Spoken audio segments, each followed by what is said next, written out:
Donc je tenais tout d'abord à remercier la direction du pôle mer de Toulon et puis spécialement Stéphane Kless là, qui est à l'origine de ma visite aujourd'hui ici sur le site de Toulon. Découvrir l'ambition de TPM, de Toulon Provence Méditerranée et puis avoir un premier contact avec le projet de SILAB que nous souhaitons donc, organiser également avec la Polynésie française. Donc, comme vous le savez, la Polynésie est un grand pays avec une ambition maritime de développement de ses ressources marines, de ses ressources génétiques, de son potentiel marin, disons pratiquement infini. Mais nous savons également qu'il faut le faire avec une expertise qu'il faudra venir chercher ici en métropole.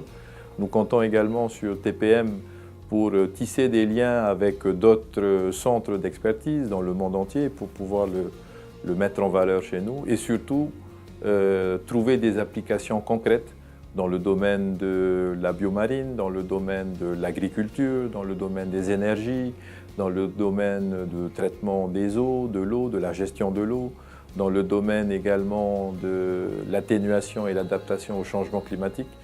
Et donc ce que je vois aujourd'hui est rassurant, puisque nous savons que donc, le pôle mer de Toulon, connecté avec d'autres organismes européens, avec le secteur privé, non seulement du bassin de TPM, mais disons-le de toute la France, saura certainement donc, trouver des solutions et venir se connecter aux entrepreneurs polynésiens. Je pense au cluster maritime polynésien, je pense à Tahiti Whaotu et toute l'ambition de l'association des entreprises qui veulent valoriser la biodiversité verte et la biodiversité bleue de la Polynésie française. Et nous pensons aussi que sans être en retard sur cette ambition, que la Polynésie française deviendra dans quelques années une vitrine de cette technologie marine et cette technologie tournée vers des applications tropicales, des applications dédiées à la mer. Et le numérique est un projet transversal.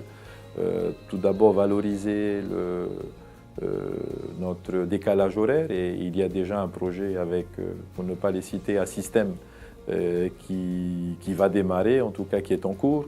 L'utilisation de ce décalage horaire pour valoriser le temps de travail et puis aller 2 fois plus vite dans l'ingénierie et la mise en valeur de la matière grise. Et puis surtout, délocaliser cette utilisation de la matière grise à nos pays voisins. Pourquoi pas remonter jusqu'aux pays qui viennent de choisir le Brexit, là, les pays anglo-saxons.